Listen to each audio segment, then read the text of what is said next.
मुंबई ताज hotel का हमला इतिहास का वो काला दिन था जिसे कोई चाह कर भी भुला नहीं सकता। आतंकियों के इस हमले में 160 से ज्यादा लोग मारे गए और 300 से ज्यादा लोग घायल हुए थे।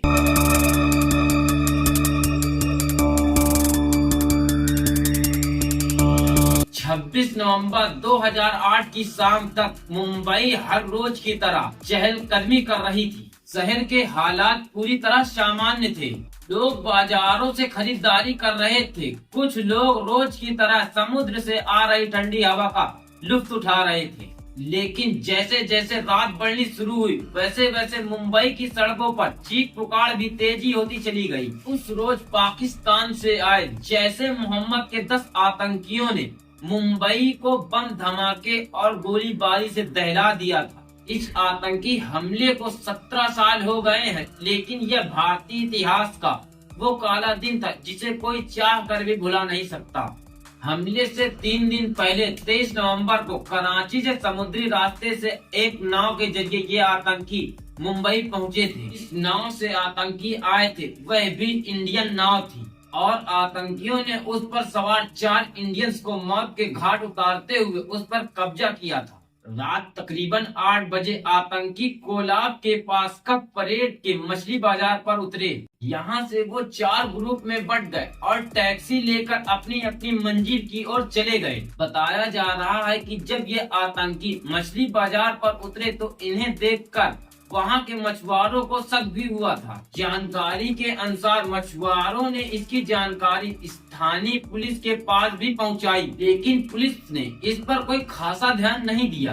पुलिस को रात 9:30 बजे छत्रपति शिवाजी रेलवे टर्मिनल पर गोलीबारी की खबर मिली। बताया गया कि यहाँ रेलवे स्टेशन के मेन हॉल में 2 आतंकियों ने अंधाधुंध गोलीबारी की। इन आतंकियों में एक मोहम्मद अजमल कसाब था जिसे फांसी दी जा चुकी है। दोनों आतंकियों ने AK-47 राइफल से 15 मिनट तक गोलीबारी कर 52 लोगों को मौत के घाट उतार दिया था और 100 से ज्यादा लोगों को घायल कर दिया था। आतंकियों की यह गोलीबारी सिर्फ शिवाजी रेलवे टर्मिनल तक सीमित नहीं रही। दक्षिण मुंबई का लियोपोल्ड कैफे भी उन चंद जगहों में से एक था जो आतंकी हमले का निशाना बनाया गया था। इस कैफे में हुई गोलीबारी में मारे गए 10 लोगों में कई विदेशी भी शामिल थे। 1871 से मेहमानों की खातिरदारी कर रहे इस कैफे की दीवारों में धसी गोलियां हमले के निशान छोड़ गई। रात 10:30 बजे खबर आई कि विले पार्ले इलाके में एक टैक्सी को बम से उड़ा दिया गया जिसमें ड्राइवर और एक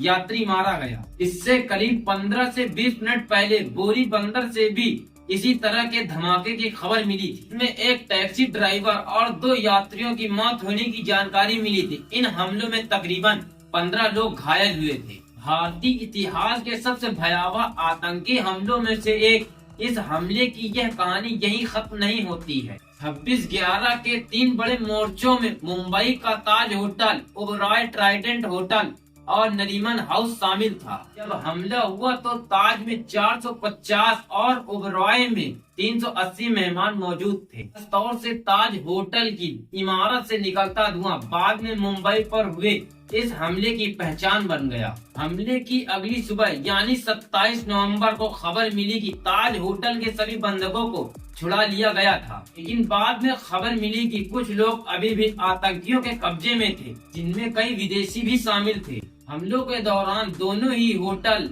RPF, marine commando, NSG commando से घिरे रहे। मीडिया की लाइव कवरेज से भी आतंकियों को खासी मदद मिली, क्योंकि उन्हें सुरक्षा बलों की हर हरकत के बारे में टीवी पर पता चल रहा था। सुरक्षा बलों और आतंकियों के बीच 3 दिनों तक मुठभेड़ चलती रही। इसी दौरान मुंबई में धमाके हुए, आग लगी, गोलियां चली और बंधकों को लेकर उम्मीदें टूटती और जुड़ती रही। सिर्फ भारत से 1.25 अरब लोगों की बल्कि दुनिया भर की नजरें ताज, ओबरॉय और नरीमन हाउस पर टिकी हुई थी।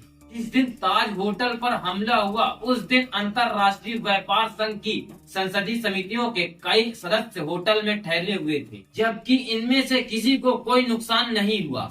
हमलों की जब शुरुआत हुई तो यूरोपीय संसद के ब्रिटिश सदस्य सज्जाद करीम ताज की लॉबी में थे और जर्मन सांसद एरिका मान को भी अपनी जान बचाने के लिए इधर उधर छिपना पड़ा। ओबरॉय में मौजूद लोगों में कई जाने माने लोग भी मौजूद थे, जिनमें भारतीय सांसद NN कृष्णा दास भी शामिल थे, जो ब्रिटेन के जाने माने बिजनेसमैन सर गुलाम नून के साथ डिनर कर रहे थे। तो आतंकियों ने मुंबई में यहूदियों के मुख्य केंद्र नरीमन हाउस को भी अपने कब्जे में कर रखा था और वहां कई लोगों को बंधक भी बनाया गया। फिर NSG के कमांडोज ने नरीमन हाउस पर धावा बोला और घंटों चली लड़ाई के बाद आतंकियों का सफाया किया गया। लेकिन इस लड़ाई के दौरान एक NSG कमांडो भी शहीद हो गए थे।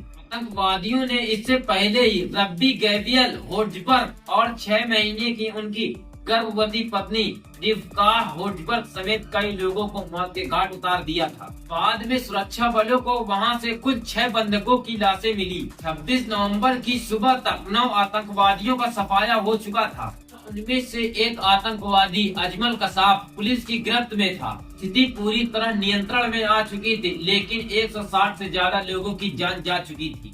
आतंकवादी को पुलिस ने गिरफ्तार किया था, उसे यरवदा जेल में 21 नवंबर 2012 को फांसी दे दी गई थी। जमात उद दावा का सरगना हाफिज सईद 26/11 के मुंबई हमलों का मास्टरमाइंड था, जिसे आज तक पाकिस्तान बचाता आया है। हमले में आतंकियों को मार गिराने में मरीन कमांडो ने भी अहम भूमिका निभाई थी और कमांडो सुनील यादव को बचाते हुए NSG के मेजर संदीप उन्नीकृष्णन शहीद हो गए थे, जिन्हें ताज में रेस्क्यू ऑपरेशन के दौरान पैर पर गोली लग गई थी। अब भारत उस स्थिति में है जब किसी आतंकी हमले से पहले ही खुफिया जानकारी मिलने की उम्मीद कर सकता है। कई देशों से सहयोग बढ़ा और रिश्ते मजबूत हुए हैं। अगर आपको यह 26/11 की स्टोरी अच्छी लगी हो तो वीडियो को लाइक और चैनल को सब्सक्राइब कर दीजिएगा और उस बेल आइकन को जरूर प्रेस कर दीजिएगा ताकि हमारी आने वाली वीडियो आप तक सबसे पहले पहुंचे।